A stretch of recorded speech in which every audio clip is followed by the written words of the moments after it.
But there's something about Van Gogh's legacy which is much more important than his fathering this or that ism of modern art.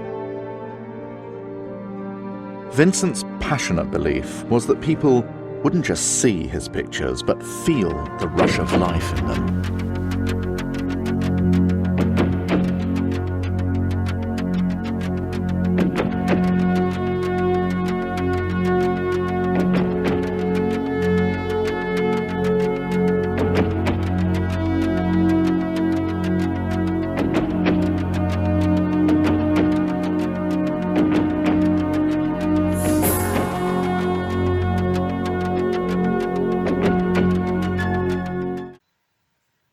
Hello and welcome to True Crime Rocket Science, the most authentic voice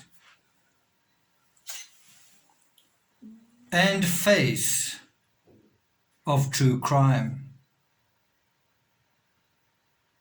Today, 130 years ago, in fact, a day after 130 years ago, Vincent van Gogh received a letter from his brother Theo, written on the 5th of July, 1890, from Paris. And the letter reads, "My dear Vincent, thanks very much for your letter. Fortunately, mine brings you good news of the little one. After a few days of suffering,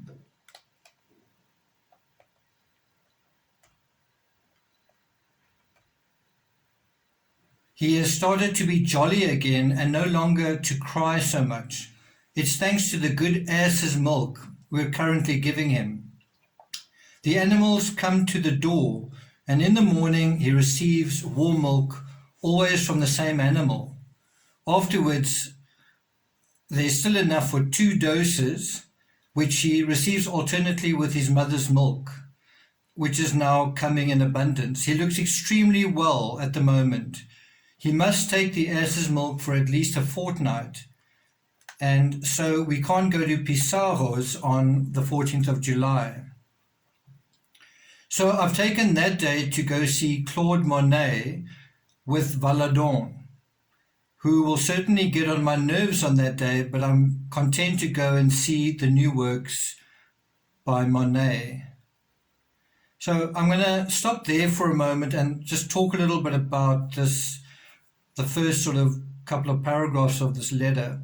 First of all, I'm a great fan of Monet. Arguably, I like Monet more than Van Gogh in terms of his work.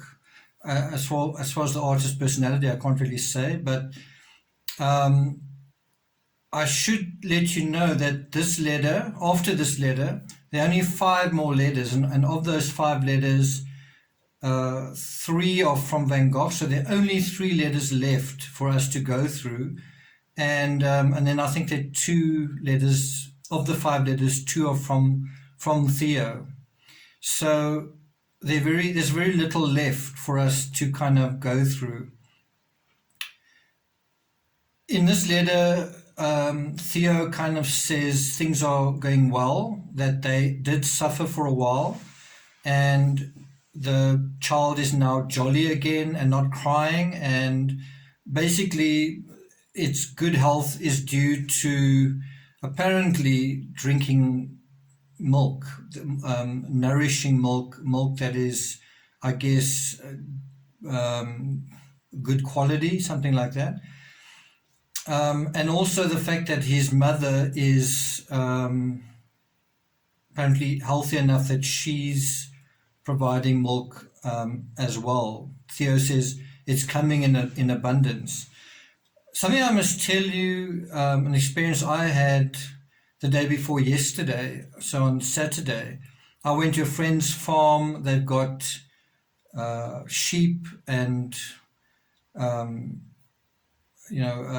all sorts of animals, dogs, cats, but primarily sheep. And because it's midwinter, they are actually sort of looking after the lambs that have been born. And it's quite something to go into the barn. And I actually posted a video on Instagram where you get the sort of atmosphere of the animals in the barn and so on. And there was a very tame rooster just sort of sitting there. I almost bumped into it. It was so just sort of in the shadows. This was late at night, or not late at night, but at night, and so you kind of got the sense that of the animal's health. If the animals get cold, they may not be able to produce healthy offspring and all that kind of thing. But it also gave you kind of a sense of a reminder of what things were like a long time ago. When last were you in a barn? When last did you see baby animals? And it kind of struck me seeing all these baby lambs. And then I went to a barbecue on Sunday and I ate lamb chops. And I kind of put a face to the animal. And that's kind of what we've got to do with this Van Gogh story.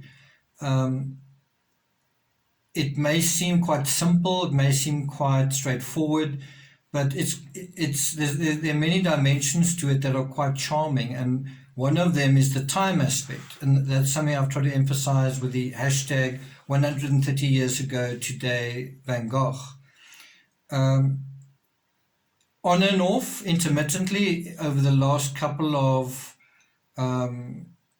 days, I guess, I've been watching Back to the Future on Netflix. I've seen it before, but it's really interesting seeing what the 80s were like, on film. And as soon as you begin that sort of navigation, you've got to wonder, what would Van Gogh, who was writing letters, that was his only way of communicating with his family, what would he make of cell phones? What would he make of email? What would he make of the internet? Would he prefer the time that he was living in, or would he prefer our time with all its chaos and confusion, but also our quality of medical care? So the bottom line is that the emergency has kind of passed in the situation. There was a moment or two, I guess, where Theo felt that his son was fighting for his life, and him and his wife were in quite a lot of distress. But now that has passed, and he says his son looks extremely well, that he's smiling again, he's jolly, he's not crying so much, and all that kind of thing. So we pick up the narrative where it's actually quite funny, where he says he's going to take a guy along who will probably get on his nerves. There's one thing about the Van Goghs, they're kind of straight shooters, they sort of tell it how it is, but without being ugly, without being sort of nasty. So let's go on a little bit further. Theo says, kind of addressing his brother in terms of what his brother said in the previous letter, and he says, there's no reason for you to put back your arrival. Not that we don't appreciate that you wanted to come and share my pains. On the contrary, thank you. But with a patient, the fewer people there are around, the better it is. So come if you like on Sunday with the first train in the morning. You'll see Walpole Brooke, who's coming to see your paintings at Tanguy's, next a Japanese Buddha, which I saw in a curio shop, and after that we're going to have lunch at our place to see your studies. You can stay with us as long as you want and can give us advice on the arrangement of our new apartment. So it's kind of like this bad, unfortunate situation has passed, and now people are in a better mood, and they're sort of saying, you don't really need to hurry up to come here, but you're welcome to come and stay if you like. And you'll meet this guy and that guy if you do come round. He goes on to say, Dries and Annie will probably come to the ground floor, and they'll have a little garden which we naturally will have the benefit of. If the two women get on with each other, it promises well. Perhaps good that Dries will come to our place. I'm having a lot of luck in business, even if I haven't sold paintings for, and this is kind of a bit tongue-in-cheek, he says, for 800 billion francs. But among other things, I've sold 2 Goghs, for which I've sent him the amount. So Theo literally writes that he's having a lot of luck in business. I don't know if that's in the past day, But then he says, even if I haven't sold a painting for any, and he literally writes 800,000,000,000 francs, which is 800 billion. So he just obviously is exaggerating there, but what he's saying is he hasn't made it huge, but he has had some success, I guess, quite recently, or in terms of the Gorgons. Then he says, Pissarro wrote to me that he wasn't able to pay his rent. I'm going to send him a little advance on the business we'll do. Now, that's quite an important point, right? It's an important point because yeah, you have another artist and he is struggling financially. And how does Theo respond? Theo doesn't respond by saying, whoa, whoa, whoa, I'm going through a hard time. I can't pay my bills. I can't look after my child, so I can't look after you. You need to bud out. You need to sort yourself out. It doesn't say that to Pissarro. Pissarro is not even a blood relative, and so instead he says, I'm going to send him a little advance on the business we'll do. I think what he means is I'm going to send him a little money on the money I expect to be getting for his work, something like that. So once again, and bear in mind, this is the kind of contention of the art historians. It is that Vincent felt himself a burden, mostly a financial burden, to his brother, and so he shot himself so that he would no longer be a burden. If you think about it for more than 10 seconds, it's a pathetic story. It doesn't make any sense. And here's further evidence of that, where another artist who's not a blood relative says, he doesn't say I need money, he just says I'm struggling. And Theo's response is, well, to his brother, well, I'm going to send him money. That's another thing to bear in mind, is Theo tells his brother that another artist is struggling and that he's going to help him out. What message is that, other than to say, I'm okay financially. I'm not, no one is a burden to me. We've dealt with this last thing that has happened. So it's not a very long letter. The end of the letter is, you see his exhibition really brought him in something, but still just to plug the holes. He's had an abscess on the eye, poor old chap, exclamation mark. So it seems like everyone is getting sick at this time. Baby Vincent, Joe, Theo hasn't been completely well as well. Pissarro's got an abscess on his eye. Vincent's been sick in the past, and yeah, it's kind of not a pandemic situation, but everyone seems to be sort of falling foul in terms of their health in some way or another. And then he sort of signs off saying, good day to you, brother. We're counting on seeing you on Sunday. Warm regards from Joe, and the little one is smiling at you like before he was ill. Good handshake from your brother who loves you, Theo. So Theo's kind of saying, okay, the emergency's passed, but we hope to see you on Sunday. Now, I'm assuming Sunday was the next day, because this letter was posted on Saturday and I guess arrived on Saturday. So I guess he's wanting to see him on Sunday. And that may be one reason why there aren't that many letters in July. It might be because of they actually came face to face. We'll see how long they spent together and what the upshot was of that meeting. But unfortunately, there are only 3 letters left of Van Gogh and 2 from Theo. So we're going to have to go through those quite carefully over the next around about 3 weeks. Okay, so this was an unusual episode, just where I'm on camera. I don't know whether it communicates the message any better, but I thought I would just do something a bit different in this particular episode. The next letter, I think, is on the, I think it's on the 10th. Let me just check. And then there's a final thing that I want to address before I sign off.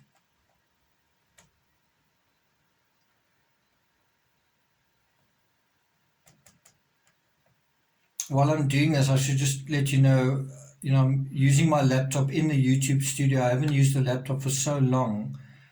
And to update it, with the latest Windows updates, the latest antivirus, took around about 2 hours. That's how long last I actually used this computer. I used to use this computer all the time in my freelancing days. I would take it on the road. I would upload all my photos to it. But since I've been writing books, I've really not used it that much.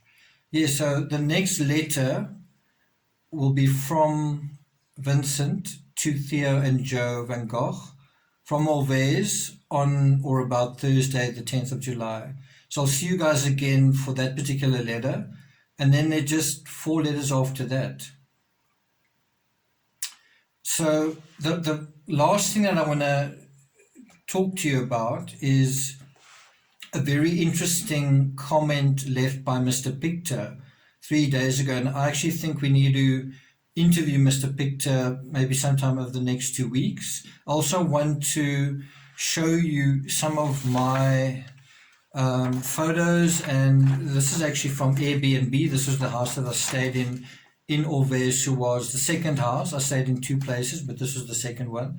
I actually stayed in that room at the top floor. This is actually a 3-story building. And it was from this window that I saw and heard the train going by. This is quite high up on a hillside. One's got to walk quite a steep road to get to this hill.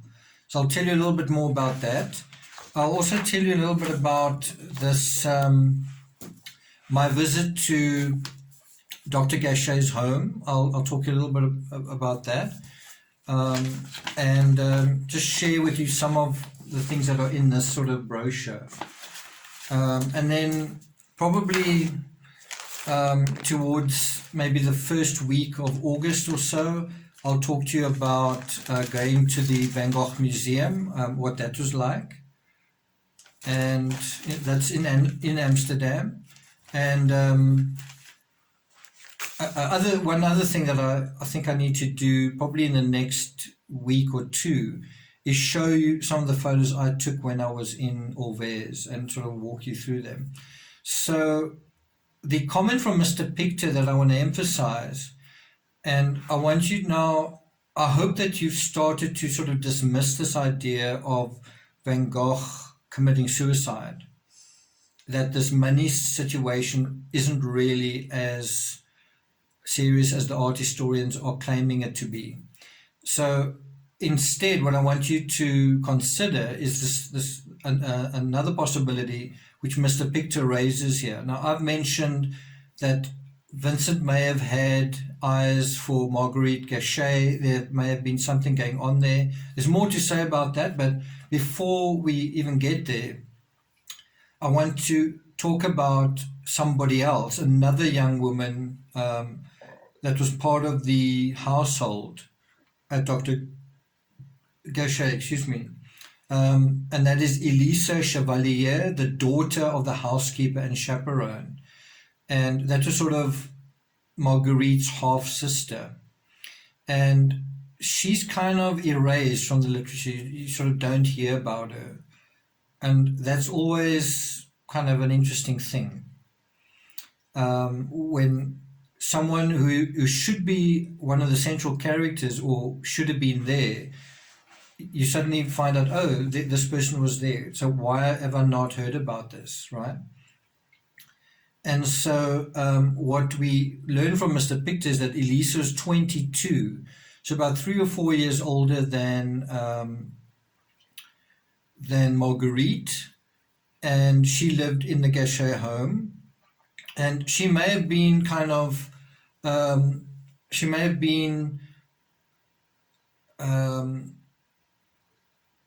maintaining a low profile because of the situation, and the situation being she may have been Dr. Gachet's adoptive daughter, according to Mr. Picter, or even his biological daughter.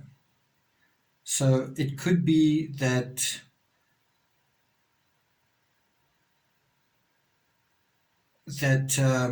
this young woman is his daughter. And if that's the case, then one must also wonder about the death of Dr. Gachet's wife.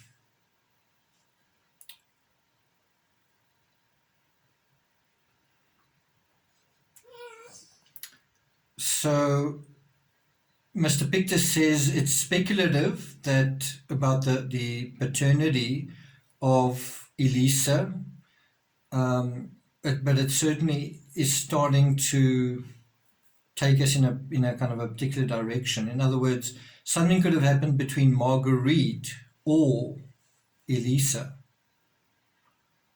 And think about who would be around more, Dr. Gachet's daughter or the housekeeper's daughter. Wouldn't the housekeeper's daughter also be doing housekeeping? So, according to Mr. Picter, some theorize that she, Elisa, rather than Marguerite, is the white figure on the Gachet garden painting and is also the sitter for the peasant woman against a background of wheat. So in other words, it seems that this mysterious figure actually features in Van Gogh's art. Mr. Picter says, I've read, but I can't find it independently confirmed, that Joanna, meaning Jo van Gogh, Theo's wife, wrote the daughter of Dr. Gachet on the back of that painting. So it's definitely quite intriguing. And the fact that the information about Elisa is kind of erased makes me wonder, is there something there? I mean, otherwise, why erase it? Why not just say Elisa was around? Why is that information, why is it erased? So I'm not going to take it further than that. I guess what I can show you, for those curious, there is the puppy. Can you see him? Timmy, hey. And up on my wall over there, I don't know if you can see that so well, up on the wall is a picture of Van Gogh. I don't know if you can see that. Okay, so I hope you found this particular episode worth watching.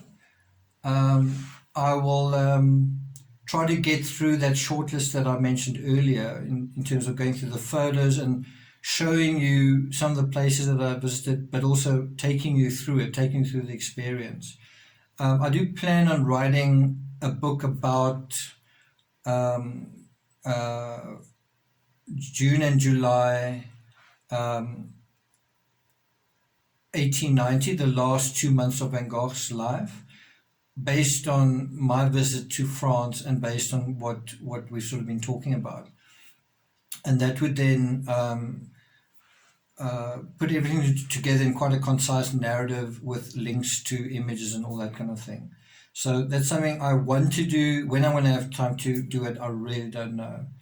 Okay, so I guess that's it. I hope you've enjoyed this episode. If you have, leave a comment, like, share, and if you haven't subscribed, please do. And I'll see you guys next time.